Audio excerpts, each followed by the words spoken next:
ಇವತ್ತು ಭಾರತ್ ಹುಣ್ಣಿಮೆ ನಿಮಿತ್ತ ನಾವು ಯಲ್ಲಮ್ಮ ಗುಡ್ಡಕ್ಕೆ ಹೋಗಿದ್ವಿ ರೀ.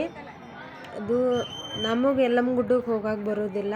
ನಮ್ಮ ಮನ್ಯಾಗ ಹಿರಣ್ಯ ದೇವ್ರು ಇರೋ ಕಾರಣ ನಮ್ಮ ಮನೆ ಎದುರಿಗಿನ ರಂಟೀರು ಕರ್ಕೊಂಡು ಹೋಗಿದ್ರು. ನಾ 12 ವರ್ಷದ ಹಿಂದೆ ಒಂದು ಸಲ ಹೋಗಿದ್ದೆ. ಇವಾಗ ನೆಕ್ಸ್ಟ್ 12 ವರ್ಷ ಆದಮೇಲೆ ಇವಾಗ ಬಂದಿರೋದು. ಜಾತ್ರೆ ನೋಡಿದ್ದಿಲ್ಲ ಬಿಡ್ರಿ ನಾನು. ಮಸ್ತ್ ಇತ್ತು ಜಾತ್ರೆ ಅಂತೂ. 2 ಕಣ್ಣು ಸಾಲಿಲ್ಲ ನೋಡಕ್ಕೆ. ಯಲ್ಲಮ್ಮ ಗುಡ್ಡ ಎಷ್ಟು ಜನ ಬಂದಿದ್ರು ಅಂದರೆ ಮಸ್ತ್ ಎಕ್ಸ್ಪೀರಿಯನ್ಸ್ ಆಯಿತು. ಎಲ್ಲಿ ನೋಡಿದ್ರು ಆ ತಾಯಿ ಭಕ್ತರೆ ನೋಡ್ರಿ. ಇಲ್ಲಿ ಅವ್ರ ಹಡ್ಡಲ್ಗಿ ತುಂಬಿಸಿದ್ರು. ನಾನೆಲ್ಲ ನೋಡಿದ್ದಿಲ್ಲ ಈ ಹಡ್ಡಲ್ಗಿ ಅದು ತುಂಬಿಸೋದು.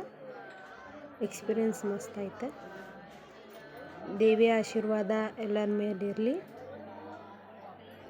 ನಮಸ್ಕಾರ.